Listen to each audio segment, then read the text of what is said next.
The pay equity settlement for teacher aides includes pay increases, changes to the way skills are assessed, a new allowance and the development of career pathways. Combining last year's collective agreement living wage pay rise with the pay equity settlement, all teacher aides will receive pay rises of 23 to 33% across 2020.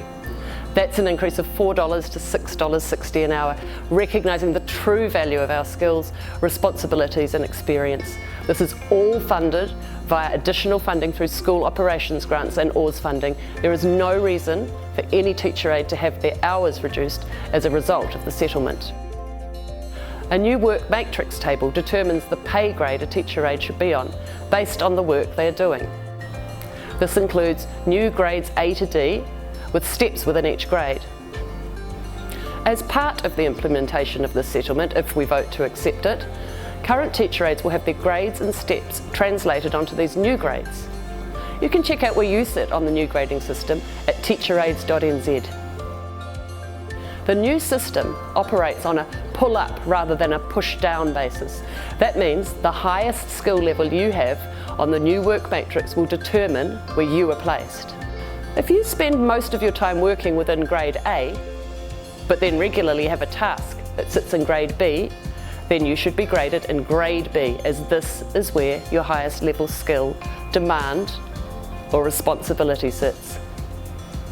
In other words, you do not have to do every activity in a grade in order to be placed in a particular grade. The skills in this new work matrix reflect the jobs that teacher aides actually do, rather than what might be written in our job descriptions or elsewhere. It's based on interviews with more than 90 teacher aides. Another aspect of settlement is job security. Fixed term employment agreements for teacher aides are common, meaning we often have little job security. This is an area of ongoing work, but as a starting point, the settlement limits the annual variation to hours of permanent teacher aides to a maximum of 25%. The settlement also includes more money and more flexibility for the tiaki allowance, which was formerly known as the dirty work allowance. The allowance is now $2.60 an hour if you are the designated person. NZI Aotearoa's teacher aide pay equity negotiating team consistently push for back pay and some acknowledgement of NZI Aotearoa members' tireless efforts in this pay equity process. Unfortunately, the government's position on this was immovable. Ultimately, the negotiating team had to choose between continuing to fight for these and prolonging the process further, or bringing the rest of our settlement out to teacher aides, which includes significant wins.